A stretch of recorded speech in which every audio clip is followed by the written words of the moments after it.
Friends, this is Twinkle and welcome back to my channel wake to learn. तो friends, जैसा कि आप लोग मुझसे पूछ रहे थे कमेंट सेक्शन में कि मैम कब तक रिजल्ट आएगा और आप लोग इस चीज़ के लिए बहुत ज़्यादा परेशान हैं, तो मैं आपको बता देती हूँ परेशान होने की ज़रूरत नहीं है।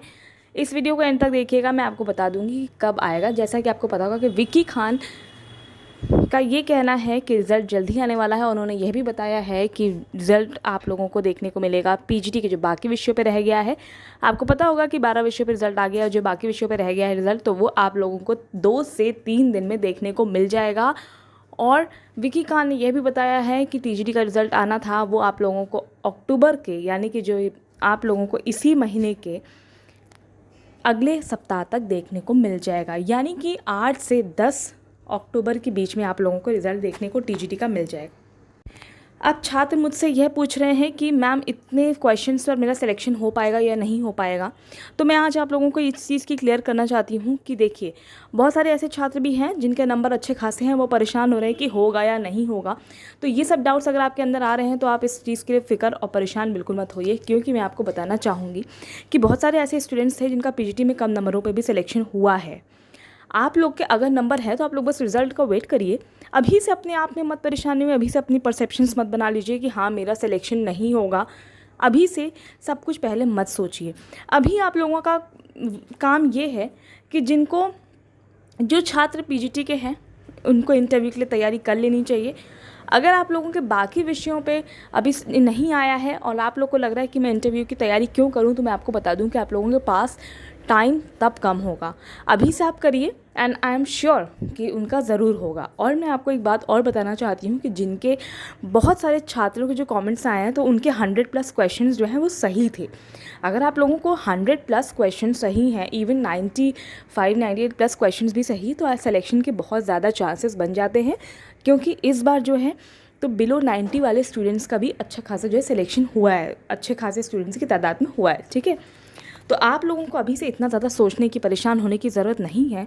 और जिनका सिलेक्शन हो गया तो मैं उन छात्रों से ये कहना चाहूँगी कि आप लोग जो है अभी से इंटरव्यू की, जैसा कि आपको पता है कि 5 अक्टूबर से साक्षात्कार शुरू हो जाएंगे, यानी कि इंटरव्यू में अब के लिए आप लोगों को मुश्किल से 5 से 7 मिनट मिलेंगे अपने आप को बताने के लिए कि आप एक अच्छे बेहतर शिक्षक कैसे बन सकते हैं। ठीक है, आप लोगों को, और फिर आप लोगों को आज और न्यूज़ पता होगी कि पहले तो जो तदर्थ शिक्षकों की तादाद थी वो थी 1200 से 1300 के लगभग, लेकिन अब जो निकल कर आ रही है तो मुश्किल से 10 हैं, 8 हैं, इस तरह की तादाद निकल कर आई है। तो आप खुद देखिए कि कितनी कम तदर्थ शिक्षकों की था, जबकि इतना ज़्यादा उन लोगों का वो चल रहा था। लेकिन यहाँ पर जो संख्या निकल कर आ रही है ये तो बहुत ही अचंभित कर देने वाली है। और जैसे कि आपको पता होगा कि पहले जो स्टूडेंट्स को साक्षात्कार के टाइम बुलाया जाता था तो वो 100 के अंदर अंदर बुलाया जाता था। अब के जब साक्षात्कार के लिए बुलाया जा रहा है ना छात्रों को, वो 100 से ऊपर बुलाया जा रहा है छात्रों को। आप लोग ये समझ लो कि कंपटीशन बहुत ज़्यादा बढ़ने वाला है और आप लोगों को बहुत ज़्यादा ज़रूरी हो गया है कि अब जब है इंटरव्यू के लिए अच्छी से तैयारी करिए। कंपटीशन बहुत ज़्यादा बढ़ गया है। डॉक्यूमेंट्स का आपको मैंने भी पहले बता रखा है, डॉक्यूमेंट्स एकदम अप टू डेट रखिए। मैं आपको फिर से बता दे रही हूँ, डॉक्यूमेंट्स में आईडी प्रूफ में, और जैसे आपने नाम वगैरह गलत भर दिया अगर उसमें, और अगर आपकी मार्कशीट में कोई और है और एक आध वर्ड से गलत हो गया है तो उसमें परेशान होने की ज़रूरत नहीं है, इतना मैटर नहीं। लेकिन हाँ, फिर भी आप लोगों के सारे डॉक्यूमेंट्स होने चाहिए। बहुत बड़ी बड़ी मिस्टेक्स होंगी तो आप लोगों को इंटरव्यू वाले दिन प्रॉब्लम होगी। ठीक है, और आप लोगों को एक महत्वपूर्ण चीज़ और बता दूँ मैं कि इंटरव्यू के टाइम आप लोग स्ट्रेस बिल्कुल मत होइएगा, नर्वस बिल्कुल मत होइएगा।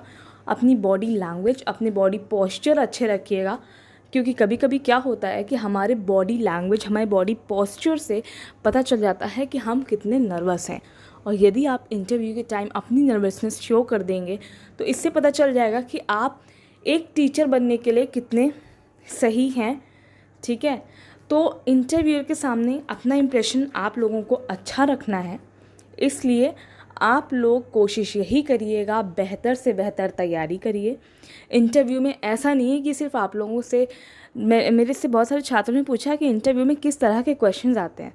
इंटरव्यू में आप लोगों का इंट्रोडक्शन पूछते हैं। इंट्रोडक्शन, आप लोगों को इंट्रोडक्शन की कथा नहीं बतानी है, इंट्रोडक्शन आपको अपना बहुत शॉर्ट में देना है। और जिस अगर सब्जेक्ट से रिलेटेड आपसे क्वेश्चन पूछ रहे हैं, आपको लगता है कि मैं जवाब दे पाऊँगी उसको अच्छे से तो ठीक है। अगर आपको नहीं लगता है तो उसमें कथा मत बनाइएगा या ये मत प्रूव करने की कोशिश करिएगा कि मुझे आता है और मैं उसको घुमा फिरा के बता दूँ, कुछ भी बता दूँ। ऐसा कुछ नहीं होता है, ठीक है।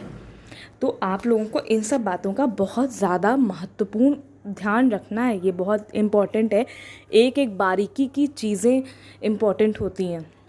आप लोगों के पास रीसेंट फ़ोटोग्राफ होनी चाहिए, क्योंकि जब आप लोगों को बुलाया जाएगा तो आप लोगों के जो डॉक्यूमेंट्स होंगे या डॉक्यूमेंट वेरिफिकेशन के टाइम जब आप लोगों को बुलाया जाएगा तो आप लोगों के जो डॉक्यूमेंट्स होंगे वो अप टू डेट होना चाहिए। ये नहीं कि 3 साल 10 साल पुराना या कुछ भी, ऐसे बहुत सारी चीज़ें होती हैं जिसमें ईयर्स की वैलिडिटी होती है, ठीक है। तो वैलिडिटी डॉक्यूमेंट्स ही यूज़ करिएगा, दिखाइएगा उनको। ये नहीं कि आप कुछ भी कहीं से भी उठा के दिखा दे रहे हो, ठीक है।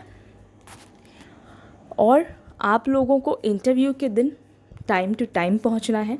और जिन छात्रों का इस पे नहीं हो पा रहा है वो निराश और परेशान बिल्कुल ना होइएगा।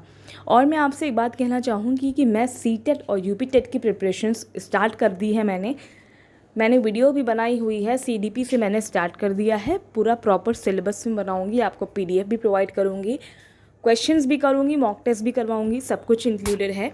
आप लोग मेरे चैनल से बने रहेंगे तो आप लोगों को हर एक चीज़ मैं प्रोवाइड करूँगी सिलेबस से रिलेटेड, और आपका ईज़िली अच्छे से आप लोगों को समझ भी आएगा और आप लोगों का पेपर भी क्लियर हो जाएगा। आप लोग मेरे चैनल से बने रहिए। चैनल को लाइक, सब्सक्राइब और शेयर करना बिल्कुल ना भूलिएगा। अपने रिज़ल्ट के लिए परेशान ना होइए, क्योंकि रिज़ल्ट में अब ज़्यादा टाइम नहीं लगेगा। रिज़ल्ट में मैक्सिमम लगेगा 1 से 2 हफ्ते तक, क्योंकि आयोग का भी ये काम है, आयोग की भी ये ड्यूटी बन गई है। जैसा कि कोर्ट ने उनको आदेश दिया है कि उनके 31 अक्टूबर से पहले भर्ती प्रक्रिया करवानी है। तो 31 अक्टूबर से पहले करवानी है, तो आप ये मान के चलो कि 15 अक्टूबर से बहुत पहले, इवन 15 भी 10 अक्टूबर से बहुत पहले आप लोगों के रिज़ल्ट्स आ जाएंगे। आप लोगों को साक्षात्कार के लिए जिन स्टूडेंट्स को बुलाना है उनको वो बुला लिया जाएगा। और आप लोगों की कुछ मिस्टेक की वजह से बहुत सारे स्टूडेंट्स के रिज़ल्ट भी आने रह जाएंगे।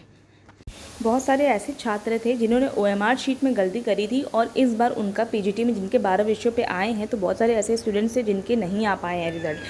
तो अगर आप लोगों ने गलती कर दी है, जैसे कि अगर आपने बुकलेट सीरीज़ पे कोई गलती करी है, या तो बबलिंग पे या तो भरानी है, तो भी आप लोगों का रिज़ल्ट रुकने के बहुत ज़्यादा चांसेस रह जाते हैं। यदि आपने रोल नंबर पे कोई गलती करी है तो भी, और यदि आपने जो है बुक सीरीज़ जो है ABC जो फिल करी जाती है, अगर उसमें भी दिक्कत तो करी है गड़बड़, तो उसमें भी प्रॉब्लम आ सकती है। लेकिन ठीक है, बहुत सारे ऐसे स्टूडेंट्स हैं जिनके कुछ आ भी गए। लेट्स सी, वो आप लोगों का जब रिजल्ट आएगा तभी पता चलेगा। चैनल को लाइक, सब्सक्राइब और शेयर करना बिल्कुल ना भूलिएगा, ताकि आपको इसी तरह की अपडेट्स मिलती रहें। Thank you so much.